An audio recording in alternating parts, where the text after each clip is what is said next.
سورہ نساء مکمل ہوئی. اب اللہ کا نام لے کر اس گروپ کی جو آخری صورت ہے. اور یہ نوٹ کر لیجئے کہ جو ہمارا منزلوں کا میں نے نظام آپ کو بتایا تھا، پہلی منزل ختم ہو گئی ہے. یہ سورہ مائدہ سے المنزل 2 یہ شروع ہو رہی ہے. المنزل 2 دوسری منزل شروع ہو گئی. لیکن جو مکی اور مدنی صورتوں کے گروپ ہیں وہ ابھی ختم نہیں ہوا. پہلا وہ تو یہ کہ مکی صورت سورہ فاتحہ، مدنی کا ایک گروپ البقرہ اور آل عمران، دوسرا گروپ النساء اور المائدہ. المائدہ مل کر پھر جا کر جو گروپ ہے مکی مدنی کا وہ ختم ہوگا جبکہ مائدہ ختم ہوگی. سورہ مائدہ کا بھی تقریباً اسلوب وہی ہے کہ جو سورہ نساء کا ہے، لیکن یہ کہ یہاں زیادہ جو زور ہے وہ اہل کتاب پر ہے. جیسا کہ میں نے آپ کو بتایا تھا کہ یہ جو گروپ ہے پہلا ان صورتوں کا، اس کے دو مضامین ہیں بنیادی. ایک شریعت اسلامی، شریعت اسلامی کا بلو پرنٹ ابتدائی خاکہ جو ہے وہ سورہ بقرہ میں، تکمیلی احکام اب اس میں آئیں گے. دوسرے اہل کتاب پر اتمام حجت اور آخری درجے میں دعوت، آخری فیصلہ کن باتیں جو ہیں وہ آپ کو اب ملیں گی اس سورہ مبارکہ میں. بسم اللہ الرحمن الرحیم. یا ایھا الذین آمنوا اوفوا بالعقود. سورہ نساء شروع ہوئی تھی یا ایھا الناس سے، اے لوگو. یہاں بس فرق یہ ہے کہ یا ایھا الذین آمنوا، اہل ایمان، اپنے عہدوں کو، معاہدوں کو، قول و قرار کو پورا کیا کرو. اب جو سمجھ لیجئے کہ سماجی زندگی جتنی انسان کی ہے وہ معاہدوں پر قائم ہے. Even marriage is a social contract. شادی کیا ہے؟ ایک معاہدہ ہے، ایک مرد ایک عورت کے مابین ساتھ رہنے کا، ساتھ زندگی گزارنے کا. اس کے کچھ حقوق ہیں، کچھ فرائض ہیں. بیوی کے حقوق اور اس کے فرائض اور شوہر کے حقوق اور اس کے فرائض. معاہدہ ہے. بڑے بڑے کاروبار جو ہیں وہ معاہدوں کی شکل میں ہوتے ہیں، تو معاہدہ ہے. اور بھی سوشل کانٹریکٹ ہے کہ جو ہمارے ہاں employer employee relationship is a contract. یا جو سیاسی نظام ہے، عہدے ہیں، مناصب ہیں، ان کی ذمہ داریاں ہیں، ان کے پریویلیجز ہیں، یہ آپ کی ذمہ داریاں ہیں، یہ آپ کے اختیارات ہیں. تو ایک ہی شے اگر پوری ہو جائے، اوفوا بالعقود، جو بھی عقد ہو، عقد کہتے ہیں، گرہ کو عقدہ کہتے ہیں، عقدہ گرہ. عقد ہے کوئی چیز بند گئی، بس طے ہو گئی، فائدہ فاصلہ فیصلہ ہو گیا، وہ عقود ہے. احلت لکم بہیمۃ الانعام الا ما یتلی علیکم، تمہارے لیے تمام جو مویشی کی نوعیت کے حیوانات ہیں وہ حلال کر دیے گئے، ان کا گوشت کھانا، سوائے اس کے جو تمہیں پڑھ کر سنائے جاتے ہیں. یعنی ان میں خنزیر ہے وہ حرام ہے، اور مردار اگر ہے تو حرام ہے، وغیرہ وغیرہ، وہ بعد میں آ جائے گا. لیکن باقی جو مویشی وہ ہوش نہیں، شیر چیتا جو وحشی ہیں یہ نہیں، جو مویشی قسم کے ہیں، ہرن ہے، نیل گائے ہے، اور اس طرح کی چیزیں جو بھی ہیں کہ جو عام طور پر وہ گوشت خور نہیں ہے بلکہ یہ کہ سبزے کے اوپر ان کا گزارا ہوتا ہے، یہ ساری چیزیں جو ہیں یہ تمہارے لیے حلال کی گئی. غیر محل الصید وانتم حرم، ایک تم پر پابندی ہے کہ اگر حج کے لیے احرام باندھا ہوا ہو یا عمرے کے لیے تو تم اس حالت میں شکار نہیں کر سکتے. ان اللہ یحکم ما یرید، یہ اللہ کا اختیار ہے، وہ فیصلہ کرتا ہے، حکم دیتا ہے جو چاہتا ہے. یا ایھا الذین آمنوا لا تحلوا شعائر اللہ ولا الشہر الحرام ولا الہدی ولا القلائد ولا عامین البیت الحرام. اہل ایمان مت بے حرمتی کرو اللہ کے شعائر کی، مت حلال کر لیا کرو، بے حرمتی کر دیا کرو اللہ کے شعائر کی، اور نہ حرمت والے مہینوں کی، اور نہ ہدی کے جانوروں کی، جو جانور لے کے جائے جاتے تھے کعبے کی طرف حج کے لیے یا عمرے کے لیے ساتھ لے کر جاتے تھے. ولا القلائد، اور ان کے گلوں کے اندر پٹے ڈال دیے جاتے تھے علامت کے طور پر کہ اب یہ کعبے کی طرف جا رہے ہیں. ولا عامین البیت الحرام، اور نہ وہ حاجی لوگ کہ جو بیت حرام کی طرف چل رہے ہیں، قصد کر رہے ہیں، جا رہے ہیں. اب وہ بھی ان کی بھی ایک نسبت ہو گئی ہے کہ یہ سفر کر رہے ہیں تو اللہ کے گھر کے مسافر ہیں. جیسے کہ وہاں آپ نے دیکھا ہوگا جو گئے ہیں کہ انہیں وہ کہتے مرحبا بضیوف الرحمن، کہ مرحبا ان لوگوں کو تو جو رحمان کے مہمان ہیں. یعنی حاجی جو یہاں آئے ہیں وہ اصل میں اللہ کے مہمان ہیں، اللہ میزبان ہے. تو اب ان کے لیے یہ ہے کہ ان کی بے حرمتی نہ ہو، حتی کہ عزت نہ ہو. یبتغون فضلا من ربہم ورضوانا، یہ سب جو ہیں اللہ تعالیٰ کے فضل کی اور اس کے اپنے رب کے رضوان کی تلاش میں ہیں، اس کی کوشش میں جا رہے ہیں. وَإِذَا حَلَلْتُمْ فَاصْطَادُوا، ہاں جب تم احرام کھول دو، حلال ہو جاؤ. تو یہ حلال ہو جانا ایک اصطلاح ہے جبکہ احرام کھل گیا. فَاصْطَادُوا، پھر تم شکار کرو، تمہیں کھلی چھوٹ ہے. ساری پابندیاں احرام کی حالت کی ہیں. وَلَا يَجْرِمَنَّكُمْ شَنَآنُ قَوْمٍ أَن صَدُّوكُمْ عَنِ الْمَسْجِدِ الْحَرَامِ أَن تَعْتَدُوا، اور دیکھنا تمہیں آمادہ نہ کر دے کسی قوم کی دشمنی کہ انہوں نے تمہیں روکے رکھا تھا مسجد حرام سے کہ تم بھی زیادتی کرو. یعنی انہوں نے تمہیں روکے رکھا 7 برس تک 6 برس تک اور تمہیں یہاں قریب نہیں آنے دیا. اب ایسا نہ ہو کہ اس کے بدلے میں تم کو زیادتی کرو، زیادتی مت کرو. ولا یجرمنکم شنآن قوم، تمہیں آمادہ نہ کر دے کسی قوم کی دشمنی. اور دشمنی کس وجہ سے؟ ان صدوکم عن المسجد الحرام، کہ انہوں نے تمہیں روکے رکھا مسجد حرام سے. ان تعتدوا، کہ تم زیادتی کرنے لگو. وتعاونوا علی البر والتقوی، نیکی کے کاموں پر اور تقوی کے کاموں پر تعاون کیا کرو. ولا تعاونوا علی الاثم والعدوان، اور اسم، گناہ اور عدوان، ظلم اور زیادتی کے کاموں میں تعاون مت کرو. واتقوا اللہ ان اللہ شدید العقاب، اللہ کا تقوی اختیار کرو، یقیناً اللہ تعالیٰ سزا دینے میں بہت سخت ہے. دیکھیے انداز بالکل وہی ہے جو سورہ نساء کا ہے، وہی معاشرتی معاملات، اس کے بارے میں بنیادی اصول. اب یہاں تو پھر وہ آ رہی ہے آخری مرتبہ یہ آیت اور مزید وضاحت کے ساتھ. حرمت علیکم المیتۃ، تم پر حرام کیا گیا مردار، جو خود اپنی موت مر گیا جانور، وہ حرام ہو گیا. والدم، دموں اور خون، ولحم الخنزیر، اور خنزیر کا گوشت، وما اہل لغیر اللہ بہ، اور جس پر پکارا گیا اللہ کے سوا کسی اور کا نام، کسی اور کے نام نامزد ہے، کسی اور کا تقرب حاصل کرنے کے لیے اس کا وہ جو ہے ذبح کیا جا رہا ہے. والمنخنقۃ، اور وہ جانور جو گلا گھٹنے سے مر گیا. کبھی ایسا ہوتا ہے کہ کوئی بکری ہے یا کچھ اور ہے، وہ اپنی زنجیر جس میں بندھی ہوئی ہے اسی کا کوئی پھندا ایسا لگ جاتا ہے، اب وہ جتنی کوشش کرتی ہے اس پھندے سے نکلنے کی وہ گلا گھٹ جاتا ہے، مر جاتی ہے. تو یہ بھی مردار کے حکم میں ہے. والموقوذۃ، یا چوٹ لگنے سے کسی جانور کی موت واقع ہو گئی، وہ بھی مردار کے حکم میں ہوگا. والمتردیۃ، یا اونچی جگہ سے کہیں سے کوئی جانور گرا ہے، گردن ٹوٹ گئی ہے، مر گیا ہے، وہ بھی مردار ہے. والنطیحۃ، کسی اور نے جانور نے سینگ مارا ہے، اس کے صدمے سے وہ ہلاک ہو گیا ہے جانور، تو وہ بھی حرام ہو گیا. یعنی میتہ کی مزید 4 قسمیں. یہی نہیں ہے کہ کسی بیماری سے جانور مرا ہو، لیکن یہ کہ یہ مرنے کی، ذبح ہونے کی نوبت نہیں آئی، اس کے جسم سے خون نکلنے کا امکان نہیں رہا، اس کا خون جو ہے اس کے جسم کے اندر ہی جم گیا ہے، اس کے گوشت کا حصہ بن گیا ہے، لہذا وہ مردار کے حکم میں. وما اکل السبع الا ما ذکیتم، اور جسے کھا لیا ہو درندوں نے مگر یہ کہ جسے تم ذبح کر لو. فرض کیجئے کہ کسی شیر نے یا کسی چیتے نے کسی ہرن کے اوپر حملہ کیا، لیکن اس سے پہلے کہ وہ ہرن مرتا وہ شیر بھاگ گیا، آپ نے کوئی فائر کیا وہ بھاگ گیا، ابھی ہرن میں جان ہے، آپ نے جا کے ذبح کر لیا تو وہ پھر آپ کے لیے جائز ہے، کیونکہ ابھی اس میں جان تھی، ذبح آپ نے کیا ہے، تو اب یہ کہ اس میں سے وہ خون نکل جائے گا. تو جہاں جہاں شیر کا منہ لگا ہو اس حصے کو کاٹ کر پھینک دیجیے، باقی آپ کھا سکتے ہیں. الا ما ذکیتم، سوائے اس کے جسے تم نے ذبح کر لیا. وما ذبح علی النصب، اور یہ بھی تمہارے لیے حرام کیا گیا کہ تم استھانوں پہ جا کر ذبح کرو. یہ خاص جگہ ہے، یہ خاص جو ہے وہ کسی ولی اللہ کا بازار ہے، وہاں جا کے ذبح کرنا، یا کسی دیوتا یا دیوی کا کوئی استھان ہے، وہ بھی اب حرام ہو گیا. وَأَن تَسْتَقْسِمُوا بِالْأَزْلَامِ، یا جوئے کے تیروں کے ذریعے سے تقسیم کرو. یہ بھی جوئے کی شکل ہو جاتی تھی. وہ لوگ یہ کرتے تھے، قربانی اپنی کی، اس کے بعد گوشت کے ڈھیر لگا دیے، اب تیروں کے ذریعے سے جوا کھیل رہے ہیں تو بڑے بڑے ڈھیر جو ہے اس کے اندر داؤ پر لگ رہے ہیں. ذالکم فسق، یہ تمام چیزیں جو ہیں گناہ کے کام ہیں. الیوم یئس الذین کفروا من دینکم، دیکھو اب یہ کافر لوگ تمہارے دین سے مایوس ہو چکے ہیں، یعنی یہ سمجھ چکے ہیں کہ نظام تو اب اللہ ہی کا رہے گا. اب یہاں پر چونکہ سورہ مائدہ جیسے کہ میں نے اس کی آخری صورتوں میں سے ہے، لہٰذا اب انہیں یہ تو توقع نہیں ہے کہ اسلام کا راستہ روک سکیں گے، لیکن وہ یہ ضرور چاہیں گے کہ اس قسم کی چیزیں تمہارے اندر جاری رہیں، اس طرح کی چیزیں جیسے ہمارے ہاں بھی ہندوانہ اثرات چلتے رہے بہت عرصے تک، اب بھی چل رہے ہیں.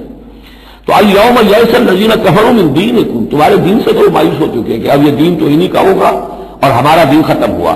فلا تخشوهم واخشونی، تو اب ان سے مت ڈرو، مجھ سے ڈرو.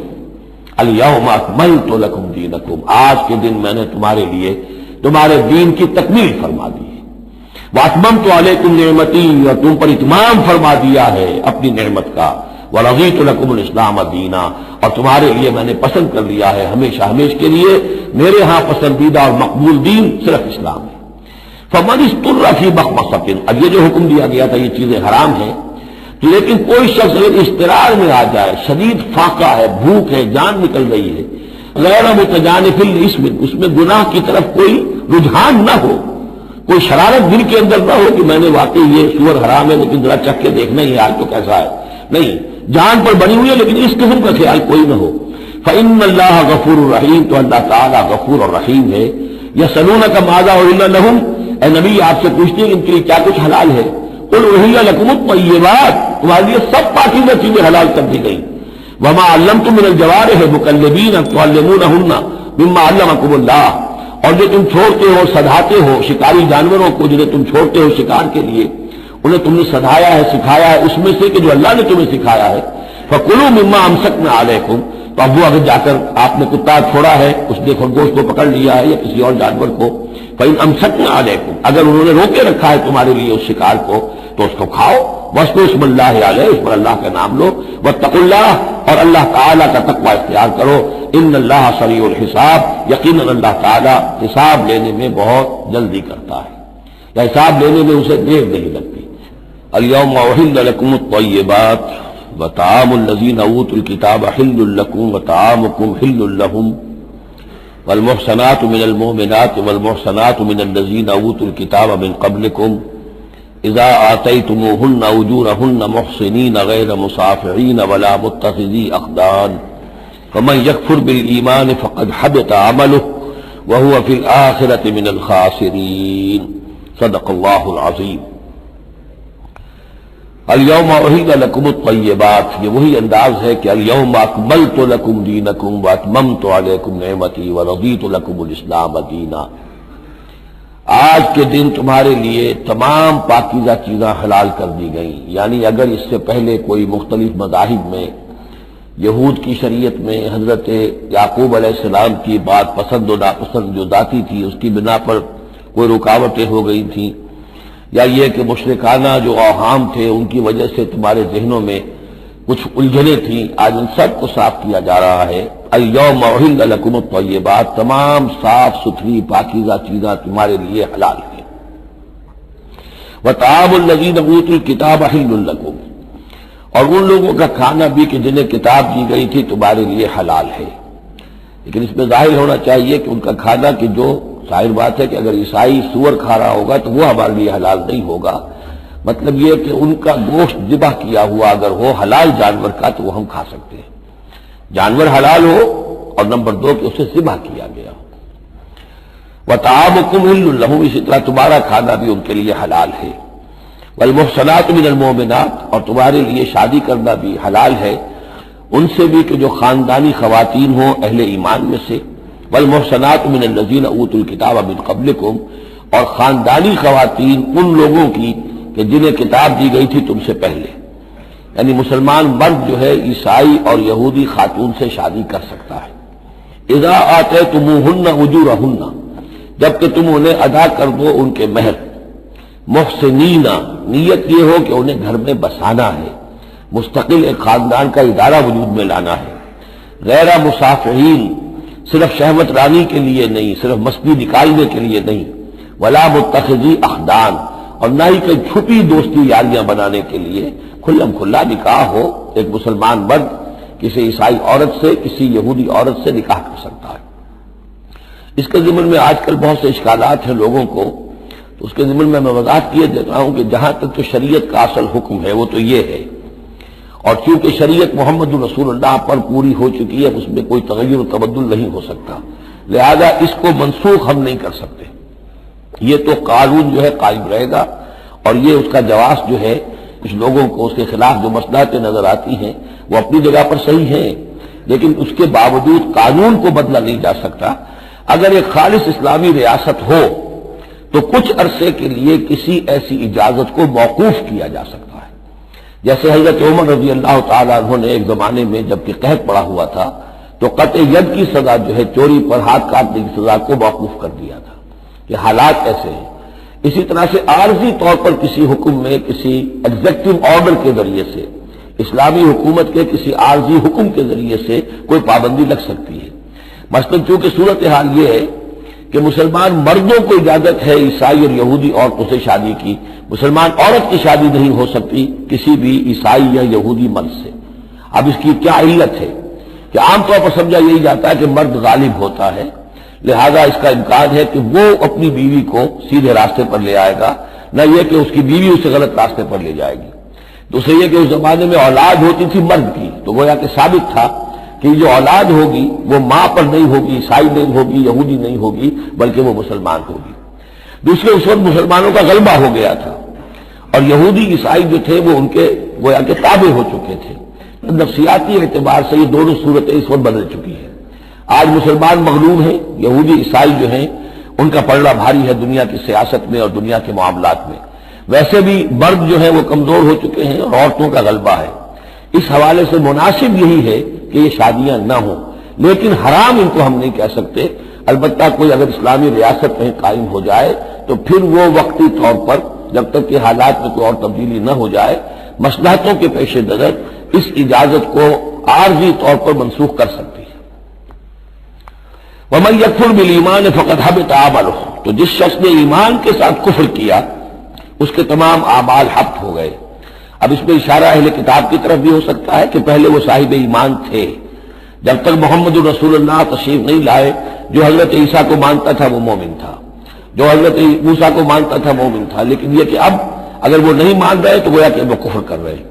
اور دوسری یہ کہ کوئی شخص ایمان کا مدعی ہو کر ایسی حرکتیں کرے کہ جو کہ کافرانہ ہے تو اس کے تمام اعمال حبط ہو جائیں گے. وَهُوَ فِي الْآخِرَةِ مِنَ الْخَاسِرِينَ، اور آخرت میں وہ ہوگا بڑے خسارہ پانے والوں میں. یا ایھا الذین آمنوا اذا قمتم الی الصلاۃ، اے اہل ایمان جب تم کھڑے ہو ارادہ کرو قصد کرو نماز کا، فاغسلوا وجوہکم وایدیکم الی المرافق، تو دھو لیا کرو اپنے چہرے بھی اور اپنے دونوں ہاتھ بھی کہنیوں تک. وامسحوا برؤوسکم، اور اپنے سروں پر مسح کر لیا کرو. وارجلکم، اور دھو لیا کرو اپنے پاؤں کو بھی الی الکعبین، ٹخنوں تک. یہ ارجلکم اور ارجلکم دونوں قرأتیں ہمارے ہاں بھی ہیں، مستند قرأتوں میں ہیں. اہل تشیع جو ہے ویسے اس کو مستقل ارجلکم پڑھتے ہیں اور ان کے نزدیک یہ مسح کے ساتھ ہے. وامسحوا برؤوسکم وارجلکم، مسح کر لیا کرو اپنے سروں پر بھی اور پیروں پر بھی. لیکن یہ کہ ہمارے اہل سنت کے نزدیک یہ ارجلکم ہے، اور اس میں چونکہ الی الکعبین کا آ گیا اضافہ، اگر صرف مسح ہوتا تو اس میں کوئی حد بیان کرنے کی ضرورت نہیں تھی. لہذا الی الکعبین کے اضافے سے وہ بالکل اس کے مساوی ہو گیا ہے الی المرافق. جیسے ہاتھوں کو دھونا ہے کوہنیوں تک، ایسے ہی پاؤں کو دھونا ہے ٹخنوں تک. وَإِن كُنتُمْ جُنُبًا فَاطَّهَّرُوا، اور اگر تم حالت جنابت میں ہو تو پھر تم اور زیادہ پاکی حاصل کرو، یعنی غسل کرو، پورے جسم کا غسل کرو. وَإِن كُنتُمْ مَرْضَىٰ أَوْ عَلَىٰ سَفَرٍ، اور اگر تم بیمار ہو یا سفر پر ہو. اور جاء أَحَدٌ مِّنكُم مِّنَ الْغَائِطِ، یا کوئی تم میں سے کسی نشیبی جگہ سے ہو کر آئے. عام طور پر قضاء حاجت کے لیے لوگ نشیبی جگہوں پر جاتے تھے. اور لامستم النساء، یا تم نے عورتوں سے مقاربت کی ہو. فلم تجدوا ماء، اور تم نہ پاؤ پانی. فتیمموا صعیدا طیبا، تو ارادہ کرو پاک مٹی کا. فامسحوا بوجوہکم وایدیکم منہ، تو اس سے اپنے چہروں اور ہاتھوں کو مل لو. ما یرید اللہ لیجعل علیکم من حرج، اللہ یہ نہیں چاہتا کہ تم پر کوئی تنگی کرے. پانی نہیں ہے تو مٹی سے. ولکن یرید لیطہرکم، لیکن یہ ضرور چاہتا ہے کہ وہ تمہیں پاک کرے. ولیتم نعمتہ علیکم، اور تم پر اپنی نعمت کا اتمام فرمائے. لعلکم تشکرون، تاکہ تم شکر کا حق ادا کر سکو. واذکروا نعمت اللہ علیکم ومیثاقہ الذی واثقکم بہ. اب دیکھیے ایک میثاق وہ تھا کہ جو بنی اسرائیل سے لیا گیا، اب یہ میثاق اہل ایمان سے ہو رہا ہے. یہ سورت شروع ہوئی ہے یا ایھا الذین آمنوا سے. اور یاد رکھنا اپنے اس میثاق کو، اپنی اس نعمت کو جو تم پر ہوئی ہے اللہ کی طرف سے، اور وہ میثاق جو اس نے تم سے باندھ لیا ہے، جس میں اس نے تمہیں باندھ لیا ہے. واثقکم بہ اذ قلتم سمعنا واطعنا، جب تم نے کہا سمعنا واطعنا. سورہ بقرہ کی آخری آیت کہاں ختم ہوئی تھی؟ سمعنا واطعنا، آخری سے پہلی غفرانک ربنا والیک المصیر. جو مسلمان بھی کہتا ہے سمعنا واطعنا، گویا کہ وہ ایک میثاق میں، ایک بہت گاہے معاہدے کے اندر اللہ کے ساتھ بندھ گیا. اب اسے اللہ کی شریعت کی پابندی کرنی ہے. وَاذْكُرُوا نِعْمَتَ اللَّهِ عَلَيْكُمْ وَمِيثَاقَهُ الَّذِي وَاثَقَكُم بِهِ إِذْ قُلْتُمْ سَمِعْنَا وَأَطَعْنَا وَاتَّقُوا اللَّهَ، اللہ کا تقوی اختیار کرو. ان اللہ علیم بذات الصدور، یقیناً اللہ تعالیٰ جو سینوں کے اندر چیزیں پنہاں ہیں ان سے بھی واقف ہے. یا ایھا الذین آمنوا کونوا قوامین للہ شہداء بالقسط. اب وہ آیت نمبر 135 میں نے نوٹ کرائی تھی سورہ نساء کی، اور یہ آیت نمبر 8 ہے سورہ مائدہ کی. ایک ہی مضمون، وہی نسبت زوجیت کو سمجھ لیجئے. صرف یہ کہ عکسی ترتیب ہے. وہاں تھا یا ایھا الذین آمنوا کونوا قوامین بالقسط شہداء للہ، یہاں ہے کونوا قوامین للہ شہداء بالقسط. ایک حقیقت تو میں نے اس وقت بیان کر دی تھی کہ گویا کہ معلوم ہوا کہ اللہ اور قسط مترادف ہے. اللہ کے لیے کھڑے ہو جاؤ، قسط کے لیے کھڑے ہو جاؤ، اللہ کے گواہ بن جاؤ، قسط کے گواہ بن جاؤ. تو گویا کہ اللہ اور قسط یہ مترادف ہے. دوسرا مفہوم جو کہ آج سامنے آ رہا ہے اس کو سمجھ لیجئے کہ کسی معاشرے میں عدل قائم کرنا، ایک تو یہ کہ عام انسان کی جو اس کی نفسیات ہے، اس کی فطرت ہے، اس کا تقاضا بھی یہ ہے کہ انسان چاہتا ہے کہ انصاف ہو. آج پوری نوع انسانی انصاف کی تلاش میں گھوم رہی ہے. بادشاہت سے نجات حاصل کی تھی، جمہوریت کی طرف آئے تھے کہ غلامی سے نجات ملے، انصاف ہونا چاہیے، انسان پر حاکم بن کر بیٹھ جائے، یہ تو کوئی حق نہیں ہے کسی کو. لیکن یہ تو اس کا نتیجہ کیا ہوا کہ کیپٹلزم کی لعنت میں گرفتار ہو گئے. سرمایہ داروں کی جو ہے وہ ایک ڈکٹیٹریٹ اور آمریت قائم ہو گئی. اس سے نجات پانے کے لیے کمیونزم کے پاس گئے، وہ پھر ایک پارٹی ڈکٹیٹرشپ قائم ہو گئی. ایک سے ایک رست از یک بنتا افتاد در بندے دیگر. ایک قید سے نجات نہیں پائی کہ دوسری قید کے اندر پھر پھنس گئے. اب انسان کدھر جائے گا؟ لیکن یہ کہ فطرت کے اندر ہے کہ عدل اور انصاف انسان چاہتا ہے.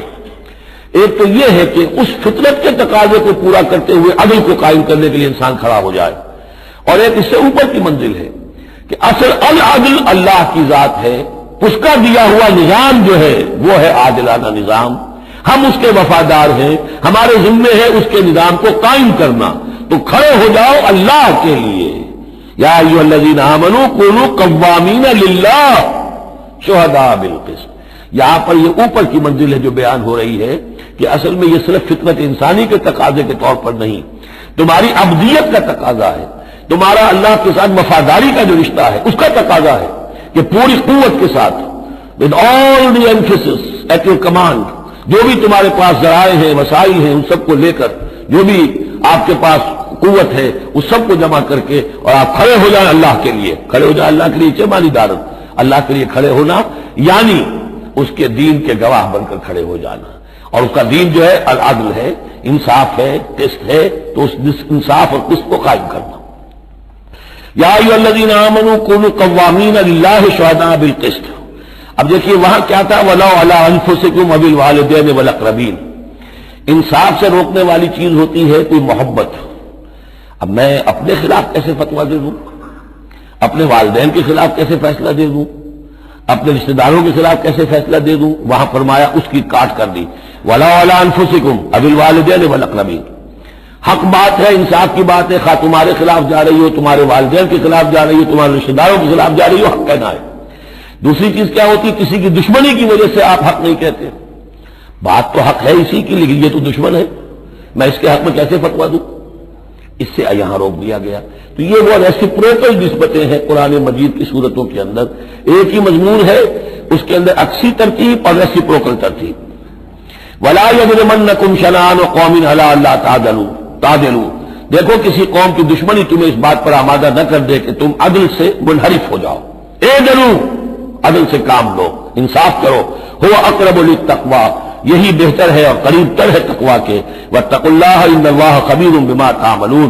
اور اللہ کا تقویٰ اختیار کرو اور جو کچھ تم کر رہے ہو اللہ اس سے باخبر ہے. اب اس میں ظاہر بات ہے بار بار میں نہیں کہہ سکتا، یہ جو بار بار آتا اللہ دیکھ رہا ہے، اللہ باخبر ہے، کیا مانی؟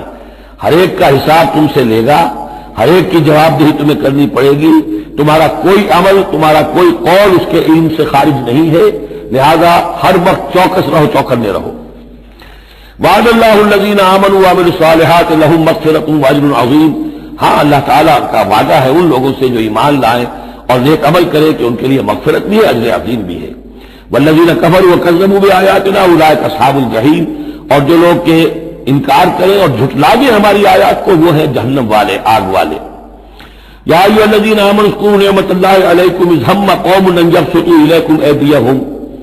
اہل ایمان ذرا یاد کرو اس اللہ کے انعام کو جبکہ قوم نے ارادہ کیا تھا کہ تمہارے خلاف اقدام کریں، بڑھائیں اپنے ہاتھ تمہارے خلاف.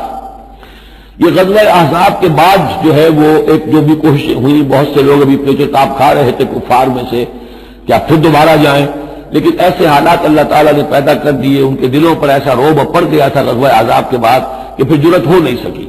اس کو اللہ تعالیٰ اپنے انعام کی حیثیت سے یہاں اس کا ذکر فرما رہے. اذ ہم قوم ان یبسطوا الیکم ایدیہم. جبکہ قوم نے ارادہ تو کیا تھا کہ وہ اپنے ہاتھ پھیلائیں تمہاری طرف بڑھائیں تمہارے اوپر زیادتی کرنے کے لیے، تم پر فوج کشی کے لیے، فکف ایدیہم عنکم، تو اللہ تعالیٰ نے ان کے ہاتھوں کو روک دیا تم سے۔ اور اس میں خاص اشارہ صلح حدیبیہ کی طرف ہے۔ صلح حدیبیہ کے وقت بھی بہت ہی پیچتاب کھا رہے تھے قریش، اور وہ ہر صورت کے اندر ان کے نوجوان جو تھے ان کا خون کھول رہا تھا، لیکن یہ کہ بالآخر یوں سمجھیے کہ سینٹی پریویلڈ، اور انہیں یہ سمجھ میں آ گیا کہ اس وقت ہم مسلمانوں کا مقابلہ نہیں کر سکیں گے، اور اللہ تعالیٰ نے گویا کہ ان کے ہاتھوں کو روک لیا۔ فکف ایدیہم عنکم وعلی اللہ فلیتوکل المؤمنون، اور اہل ایمان کو تو اللہ ہی پر توکل کرنا چاہیے۔ وَلَقَدْ أَخَذَ اللَّهُ مِيثَاقَ بَنِي إِسْرَائِيلَ، اب یہ بنی اسرائیل کی تاریخ کے کچھ واقعات آ رہے ہیں۔ وَلَقَدْ أَخَذَ اللَّهُ مِيثَاقَ بَنِي إِسْرَائِيلَ، اور جس طرح اے مسلمانوں آج تم سے میثاق لیا گیا ہے اور تمہیں اللہ نے جکڑ لیا ہے، باندھ لیا ہے شریعت کے میثاق میں، اسی طرح اللہ تعالیٰ نے بنی اسرائیل کا میثاق بھی لیا تھا۔ وَبَعَثْنَا مِنْهُمُ 12 نقیبا، اور ان میں ہم نے اٹھا دیے تھے، مقرر کر دیے تھے 12 نقیب، 12 قبیلے تھے، ہر قبیلے میں حضرت موسیٰ علیہ السلام نے ایک نقیب مقرر کیا۔ یہی ہم نے اپنے اسرے کے ناظرین کے لیے نقیب کا لفظ یہی سے اختیار کیا ہے۔ حضور نے بھی 12 نقیب مقرر کیے تھے انصار میں، 9 جو ہیں خزرج میں سے اور 3 اوس میں سے۔ وقال اللہ انی معکم، اور اللہ نے فرمایا تھا ان سے میں تمہارے ساتھ ہوں، یعنی میری مدد، میری تائید، نصرت تمہارے شامل حال رہے گی۔ لئن اقمتم الصلاۃ وآتیتم الزکاۃ، اگر تم نے نماز کو قائم رکھا اور زکوٰۃ ادا کرتے رہے، وآمنتم برسلی، اور میرے رسولوں پر تم ایمان لاتے رہے، آئیں گے پے بپے آئیں گے۔ حضرت موسیٰ کے بعد سے لے کر تو 1400 برس تک تار ٹوٹا ہی نہیں، پھر ذرا سا وقفہ 600 برس کا ہوا، پھر حضور تشریف لائے۔ آمنتم برسلی وعزرتموہم، اور ان کی تم مدد کرتے رہو گے، واقرضتم اللہ قرضا حسنا، اور اگر تم اللہ کو قرض حسنہ دیتے رہو گے، اپنے مال خرچ کرتے رہو گے اللہ کے دین کے لیے، لَأُكَفِّرَنَّ عَنْكُمْ سَيِّئَاتِكُمْ، تو میں لازماً دور کر دوں گا تم سے تمہاری برائیوں کو، وَلَأُدْخِلَنَّكُمْ جَنَّاتٍ تَجْرِي مِن تَحْتِهَا الْأَنْهَارُ، اور میں لازماً داخل کروں گا تمہیں ان باغات میں جن کے دامن میں ندیاں بہتی ہوں گی۔ فَمَن كَفَرَ بَعْدَ ذَلِكَ، تو جس نے بھی کفر کیا اس کے بعد، منکم تم میں سے، فَقَدْ ضَلَّ سَوَاءَ السَّبِيلِ، تو وہ تو سیدھے راستے سے بھٹک کر رہ گیا۔ فَبِمَا نَقْضِهِمْ مِيثَاقَهُمْ لَعَنَّاهُمْ، بس ان کے اپنے اسی عہد کو توڑنے کے باعث ہم نے ان پر لعنت فرمائی۔ یہ لعناہم جو میں نے وہاں پر محذوف قرار دیا تھا، یہاں پر وہ واضح آ گیا۔ فَبِمَا نَقْضِهِمْ مِيثَاقَهُمْ لَعَنَّاهُمْ، ہم نے ان کے اسی میثاق کو توڑنے کے پاداش میں ان پر لعنت فرمائی۔ وَجَعَلْنَا قُلُوبَهُمْ قَاسِيَةً، اور ان کے دلوں کو سخت کر دیا۔ ثُمَّ قَسَتْ قُلُوبُكُمْ فَهِيَ كَالْحِجَارَةِ أَوْ أَشَدُّ قَسْوَةً يُحَرِّفُونَ الْكَلِمَ عَن مَّوَاضِعِهِ، وہ کلام کو اس کے اصل مقام سے ہٹاتے ہیں۔ وَنَسُوا حَظًّا مِّمَّا ذُكِّرُوا بِهِ، اور وہ جو کچھ کہ ان کو دیا گیا تھا نصیحت کے طور پر، ہدایت کے طور پر، اس کے اکثر حصے کو بھول گئے یا اس سے فائدہ اٹھانا انہوں نے چھوڑ دیا۔ وَلَا تَزَالُ تَطَّلِعُ عَلَىٰ خَائِنَةٍ مِّنْهُمْ، اور اے نبی آپ ہمیشہ ان کی طرف سے خیانت کی اطلاعیں پاتے رہیں گے۔ آپ کو معلوم ہے کہ حضور جیسے مدینے پہنچے تھے تو آپ نے پہلے 6 مہینے میں جو 3 کام کیے، کنسالیڈیشن اپنی پوزیشن کی مدینہ منورہ میں، ان میں سے ایک یہ بھی تھا کہ یہود کے 3 قبیلوں سے معاہدے کر لیے، جوائنٹ ڈیفنس آف مدینہ، کہ اگر مدینے پر حملہ ہوگا تو مل جل کر دفاع کریں گے۔ لیکن یہ کہ اس کے بعد یہ ہر قبیلہ ایک ایک کر کے غداری کرتا رہا، تو یہ حضور سے کہا جا رہا ہے وَلَا تَزَالُ تَطَّلِعُ عَلَىٰ خَائِنَةٍ مِّنْهُمْ، ان کی طرف سے خیانتیں ہوتی رہیں گی، ہر وقت ہوتی رہیں گی۔ إِلَّا قَلِيلًا مِّنْهُمْ، سوائے ان میں سے چند کے، کچھ لوگ شریف بھی ہوں گے۔ فَاعْفُ عَنْهُمْ وَاصْفَحْ، تو ابھی درگزر کیجئے اور ذرا معاف کیجئے۔ إِنَّ اللَّهَ يُحِبُّ الْمُحْسِنِينَ، یقیناً اللہ تعالیٰ احسان کرنے والوں کو پسند فرماتا ہے۔ وَمِنَ الَّذِينَ قَالُوا إِنَّا نَصَارَىٰ أَخَذْنَا مِيثَاقَهُمْ، اور ان لوگوں سے بھی جنہوں نے یہ کہا کہ ہم نصارہ ہیں، ہم نے ان کا بھی میثاق لیا۔ أَخَذْنَا مِيثَاقَهُمْ فَنَسُوا حَظًّا مِّمَّا ذُكِّرُوا، تو وہ بھی بھول گئے بڑا حصہ اس کا جو نصیحت انہیں کی گئی تھی، یا بھول گئے اس نصیحت سے فائدہ اٹھانا۔ فَأَغْرَيْنَا بَيْنَهُمُ الْعَدَاوَةَ وَالْبَغْضَاءَ إِلَىٰ يَوْمِ الْقِيَامَةِ، تو ہم نے ڈال دی ان کے مابین دشمنی اور بغض قیامت کے دن تک۔ عیسائیوں میں تو خاص طور پر ایک تو ہے عیسائی اور یہودیوں کے درمیان جو دشمنی رہی ہے، یہ جو ہمارا دور ہے اصل میں اس میں عارضی طور پر صورتحال تبدیل ہو گئی ہے، لیکن واقعہ یہ ہے کہ پورے 2000 برس تک، لگ بھگ 100 برس نکال دیجئے تو 1900 برس تک شدید دشمنی رہی ہے یہودیوں اور عیسائیوں کے درمیان۔ کیونکہ عیسائی سمجھتے تھے کہ جسے ہم خدا سمجھتے ہیں اس کے قاتل یہ ہیں، انہوں نے سولی چڑھایا ہے۔ یہودی سمجھتے تھے کہ کافر جو تھا، مرتد جو تھا، جادوگر تھا، ولد الحرام تھا، ولد الزنا تھا، اسے یہ خدا کا بیٹا بنائے پھرتے ہیں۔ اب یہ اس قدر یعنی کنٹراسٹ ہے اتنی ایک دوسرے کے خلاف کہ ان کے اندر کوئی پوائنٹ آف میٹنگ ہے ہی نہیں، شدید دشمنی رہی ہے۔ اسی طریقے سے عیسائیوں کے اندر پھر جو فرقے بنے ہیں اور ان میں جو خانہ جنگی ہوئی ہے، پوری انسانی تاریخ اس کی مثال پیش کرنے سے قاصر ہے۔ ایک اتنی موٹی کتاب لکھی ایک صاحب نے، لندن میں ہے، بلڈ آن دی کراس، صلیب پر خون، وہ جو کتاب ہے وہ بتاتی ہے، میں حیران رہ گیا پڑھ کر۔ ہم لوگ نہیں واقف ہیں ان تمام چیزوں سے، یورپ میں جو کچھ ہوتا رہا ہے عیسائیوں کے فرقوں کے مابین، کیتھولکس اور پروٹسٹنٹس کے درمیان، اس کی ہلکی سی جھلک اب بھی آئرلینڈ میں نظر آتی ہے۔ کسی طریقے سے ہمارے ہاں شیعہ سنی فساد کبھی نہیں ہوا عثمانی میں، کہیں محرم کے موقع پر ہو جاتا تھا، ان دنوں وہ سیاسی معاملات زیادہ ہو گئے ہیں، ورنہ فساد کی نوبت بہت کم آئی، بہت کم۔ لیکن خونریزی، قتل اور غارت گری جو وہاں ہوئی ہے اس کی کوئی مثال نہیں دنیا میں۔ فَأَغْرَيْنَا بَيْنَهُمُ الْعَدَاوَةَ وَالْبَغْضَاءَ إِلَىٰ يَوْمِ الْقِيَامَةِ، ہم نے ڈال دی ان کے مابین دشمنی اور بغض قیامت تک کے لیے۔ وَسَوْفَ يُنَبِّئُهُمُ اللَّهُ بِمَا كَانُوا يَصْنَعُونَ، اور پھر اللہ تعالیٰ جتلا دے گا انہیں قیامت کے دن جو کچھ وہ کرتے رہے تھے۔ یا اہل الکتاب قد جاءکم رسولنا، اب یہ وہی انداز ہے جو سورہ نساء کے آخر میں تھا، اے کتاب والو قد جاءکم رسولنا، آ گیا ہے تمہارے پاس ہمارا رسول صلی اللہ علیہ وسلم، یبین لکم کثیرا مما کنتم تخفون، جو ظاہر کر رہا ہے تم پر اکثر وہ چیزیں جو تم چھپا رہے تھے، من الکتاب، کتاب میں سے، ویعفو عن کثیر، ابھی بہت سی چیزوں سے تو درگزر بھی کر رہا ہے، تمہارے سارے بھانڈے نہیں پھوڑے اس نے۔ قد جاءکم من اللہ نور و کتاب مبین، آ چکا ہے تمہارے پاس اللہ کی طرف سے نور بھی اور روشن کتاب بھی۔ یہ مقام قرآن کا ایسا ہے کہ یہاں نور سے مراد احتمال میں حضور کی شخصیت بھی ہو سکتی ہے۔ وہاں میں نے کہا تھا انزلنا الیکم نورا مبینا، نازل کر دیا ہے تمہاری طرف ایک روشن نور، وہاں اس سے مراد قرآن بنتا ہے، اس لیے کہ حضور کے لیے لفظ انزلنا یہ صحیح نہیں، اس پر منطبق نہیں ہو سکتا بعثت کے لیے۔ لیکن یہاں جاءکم من اللہ نور و کتاب مبین، یہ بھی معنی ہو سکتے ہیں کہ نور بھی قرآن کو کہا گیا ہو، اور واو جو ہے یہ واو تفسیری ہو، آ گیا ہے تمہارے پاس نور یعنی کتاب مبین، یہ بھی معنی ہو سکتے ہیں، احتمال یہ بھی ہے۔